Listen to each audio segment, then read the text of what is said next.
नमस्कार। RMW and Signity pharmaceutical presents cure for sure में मैं स्नेहल शिंदे आप सभी का तहे दिल से स्वागत करती हूँ। दोस्तों, घर की शोभा अक्सर घर के माँ से होती है, बट घर के बाहर अगर पिता की चप्पल ना दिखे तो घर की शोभा कुछ ना कुछ कम हो जाती है। पिता की चप्पल ये हमें सुरक्षा प्रदान करती है। कहने का मतलब ये कि अगर संसार है तो उसको चलाने के लिए दो पहिए ज़रूरी होते हैं। अगर उसका एक भी पहिया अगर कमज़ोर है तो उसे चलने में दिक्कत ये होनी ही वाली है। हर दाम्पत्य चाहते हैं कि हमारा परिवार हो, बच्चे हो, बहुत खुशहाल ऐसा परिवार हो, बट अक्सर हम ये देखते हैं कि ऐसा नहीं हो पाता। रीजंस डिफरेंट होती हैं, बट अगर वंध्यत्व की बात आती है तो हर वक्त महिलाओं को ही उसका शिकार बनाया जाता है, जबकि साइंस जैसे जैसे आगे बढ़ रहा है काफ़ी सारी चीज़ें हमारी सामने आ रही है, खुलकर आ रही है और हमें पता चलता है कि हर वक्त महिलाओं में ही कमी नहीं होती, तो 60 to 70% काफ़ी हद तक पुरुषों में भी कमियां पाई जाती है। और यही आज हमारा क्योर फॉर श्योर का सब्जेक्ट है, पुरुष वंध्यत्व और उनकी समस्याएं। और इसी सब्जेक्ट पे आज आप सबके साथ गुफ्तगू करने के लिए आज हमारे साथ है डॉक्टर विजय दहीफले सर। नमस्कार सर।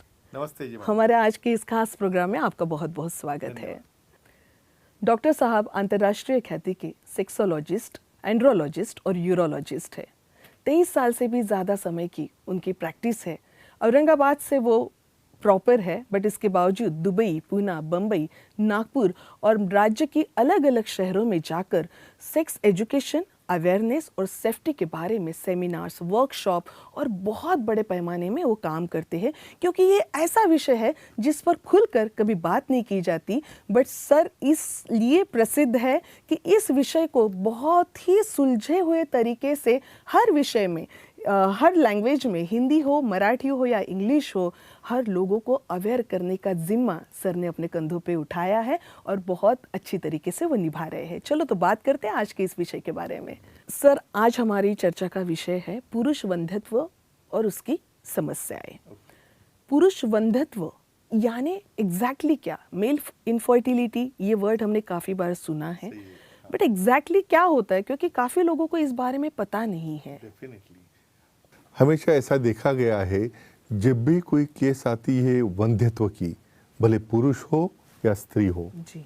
क्या किया जाता है? हमेशा पुरुष वहाँ पे ड्रॉप करके जाता है अपने पार्टनर को, और वहाँ पे सब टेस्ट सुन के, सोनोग्राफी है, उनके टेस्ट है, इवन लेप्रोस्कोपी या बहुत बार ट्यूब ब्लॉक है, इतना देखा जाता है। लेकिन एक सिंपल टेस्ट रहती है पुरुषों की, जी।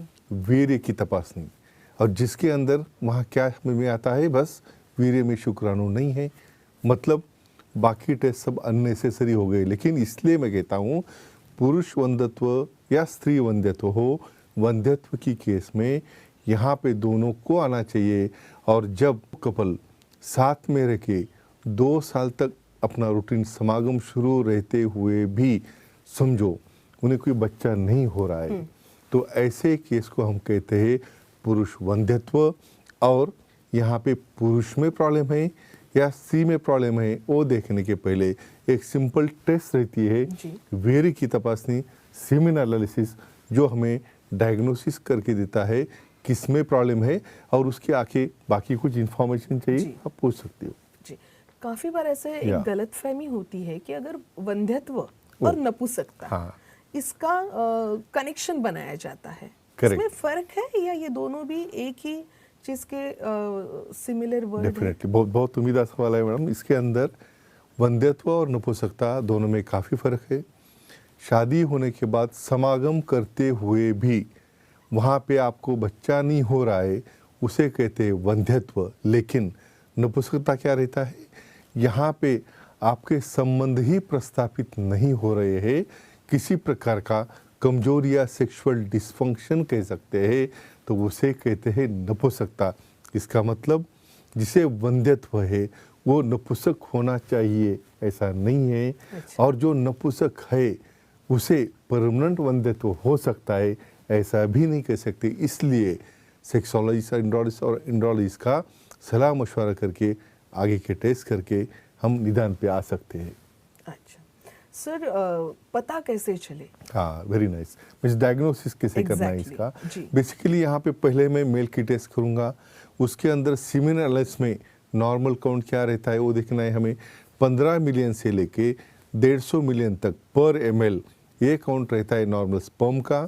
किसी कारणवश समझो उसकी मोटली 50% फॉरवर्ड प्रोग्रेसिव से कम हो गई, या किसी वक्त उसकी जो एनाटॉमी है उसमें कुछ डिस्टर्ब हो गया, तो वहाँ पे कहते हैं मेल स्पर्म का प्रॉब्लम है। और समझो फीमेल्स में कहाँ पे ट्यूबल ब्लॉक है, कोई इरेगुलर मेंस्ट्रुअल्स है या हार्मोनल प्रॉब्लम होगा, तो उसके भी टेस्ट करके हम डेफिनेटली उसका डायग्नोसिस कर सकते हैं। अच्छा, काफी हद तक हम ऐसा महसूस होता है कि हाँ। पुरुष ये सारी टेस्ट करवाने के लिए तैयार नहीं हाँ, होते। सही उस बात। बारे में आप हमारे इस प्रोग्राम के तहत आपका क्या बताना डेफिनेटली चाहोगे? ये जो मिशन चल रहा है सेक्स एजुकेशन, सेक्सुअल अवेयरनेस और सेक्सुअल सेफ्टी, एक ही चीज़ कहूँगा, जब वंध्यत्व है यहाँ पे मुझ में कमी है, तुझ में कमी है, ऐसा डिफरेंशिएशन नहीं करना है। इसलिए दोनों का कोऑर्डिनेशन रखते हुए हमें जो काउंसलिंग हम करते हैं कि अपने पार्टनर को कोई दिक्कत ना आ जाए, इसलिए आपके एक सिंपल टेस्ट से आपका डायग्नोसिस होता है। और आप में कुछ कमी भी हो तो इसका मतलब कोई इंसल्टिंग है या मेरी बदनामी होगी या मुझे कोई अच्छी तरह से देखेगा नहीं, ऐसा मिसअंडरस्टैंड नहीं करना है, क्योंकि अभी इतने अच्छे ट्रीटमेंट्स अवेलेबल है, उसके बारे में हम बात करने वाले हैं। और वो लेने के बाद सीमेन की क्वालिटी, इरेक्टाइल डिस्फंक्शन, ये सब कुछ अच्छा होता है। मुझे लगता है ये देखने के बाद सब दोनों मिलके उसके कंसल्टेशन लिए डेफिनेटली आ जाएंगे। जी जी बिल्कुल। सर आपने उपचार के बारे में डेफिनेटली सो ये उपचार जो है मतलब Definitely. मेडिकल साइंस तो काफी प्रगत हो Yeah. चुका है, सो आप क्या बताना चाहेंगे इस सिलसिले में? श्योरली, इन शॉर्ट आज मैं पुरुष वंध्यत्व के बारे में ट्रीटमेंट बोलूँगा, दूसरे पार्ट में हम बाद में फीमेल इनफर्टिलिटी के लिए देख Sure, सकते हैं। बिल्कुल। प्री टेस्टिकुलर, टेस्टिकुलर और पोस्ट टेस्टिकुलर कॉजेस रहते हैं। स्पेशली हार्मोनल स्टडी में हार्मोन्स कम हो गए तो स्पेशली ये हार्मोनल सप्लीमेंट देना जरूरी रहता है। काफ़ी एंजाइम्स रहते हैं, जैसे आप देखोगे EQ10, ये सिग्नी का जो है स्पेशली कॉम्बिनेशन 3 महीने तक हम इसे देते हैं, जिसकी वजह से स्पर्म क्वालिटी, स्पर्म मोटिलिटी और उसका DNA भी स्ट्रांग होता है। उसी के साथ हम क्या देखते हैं, सीमेन में 200 प्रकार के प्रोटीन्स रहते हैं, और वो प्रोटीन किस लिए लगते हैं भाई? स्पर्म को नरिशमेंट देने के लिए और फॉरवर्ड प्रोग्रेसिव मोटिलिटी 50% से ज़्यादा होने के लिए। तो डेफिनेटली सिग्निप्रो 63 का एक ऐसा ये पाउडर है जिसकी वजह से एक क्वालिटी ऑफ स्पर्म, भाई हर एक को बच्चा बहुत हेल्दी चाहिए, जी जी। तो हेल्थ मिलने के लिए आपको ये सप्लीमेंट, एंजाइम्स और प्रोटीन्स लेने से क्वालिटी चेंज होती है। और कुछ केसेस में पोस्ट टेस्टिकुलर, यानी समझो टेस्टिस छोटी है तो उसे कुछ ट्रीटमेंट अलग है, वेरिकोसिल है तो उसकी सर्जरी है, या पोस्ट टेस्टिकुलर मतलब कुछ लोगों की वासेक्टोमी होती है और बच्चे को कुछ दिक्कत आ गई तो उसे रिवर्स करना रहता है, वो भी कर सकते हैं। या कुछ ब्लॉक होगा तो वाजोवाजोस्टोमी, वाजो एपिड्योस्टोमी करके डेफिनेटली इसे हम अच्छा कर सकते हैं। और कुछ रेयर केसेस में जो बायोप्सी हम लेते हैं टेस्टिस की, उसमें सर्टोली सेल्स या मैचुरेशन होने वाले सेल्स कम हो गए तो उसे भी टी शॉट थेरेपी जैसे एडवांस टेक्नोलॉजी निकले, डेफिनेटली ये ट्रीटमेंट से बच्चा होने के चांसेस काफ़ी अच्छे रहते हैं। अच्छा सर, 23 साल से भी ज़्यादा आपकी प्रैक्टिस है, या कई सारे केसेस आपने हैंडल Definitely. किए हैं Yeah. हाँ. पूरी भारत भर और Definitely, भारत के बाहर भी definitely. आप इस विषय को लेकर सेफ्टी और awareness, Awareness, yeah. Even sex education के बारे में आपके काफ़ी सारे सेमिनार होते हैं। मुझे एक सवाल ये ज़रूरी लग रहा है कि आपके इतने सालों की प्रैक्टिस में डेफिनेटली शुरुआती दौर में और हाँ. अभी मेल इनफर्टिलिटी में कुछ ज़्यादा बढ़ोतरी आपको दिखाई दे रही है, और अगर दिखाई दे रही है तो उसके पीछे के रीजंस क्या है? Very nice. अभी एनालिटिकल पॉइंट के ऊपर आप आ गए। अपना जो सराउंडिंग है, अपने एडिक्शंस बढ़ते जा रहे हैं, स्मोकिंग है, ड्रिंकिंग है, अल्कोहल है, लाइफस्टाइल चेंज होती जा रही, जंक फूड आप ले रहे हो, ओबेसिटी, डायबिसिटी, ये सब यहाँ पे शुरू हुआ है। और रिसेंटली हम कोरोना के दौर से जा चुके हैं। ये कोरोना ने सिर्फ लंग्स नहीं, ब्रेन और सेक्सुअल हार्मोन्स को भी काफ़ी तरह से डाउन किया है।